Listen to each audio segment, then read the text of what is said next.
Jesus' response to Satan's temptation, we can conclude that Psalm 91 is not simply a promise of spiritual protection at Armageddon.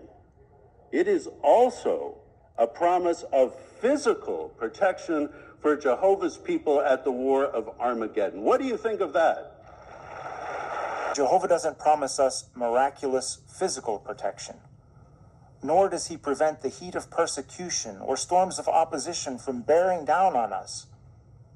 But as verse 6 explains, he does protect us spiritually. What does that mean for God's people during Armageddon? It means that Jehovah will protect his people perfectly. Yes, on every level. Spiritually, physically. No, Jehovah doesn't promise us miraculous physical protection.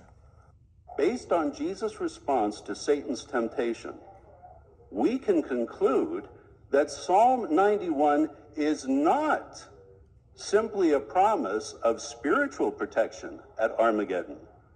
It is also a promise of physical protection for Jehovah's people at the War of Armageddon. What do you think of that?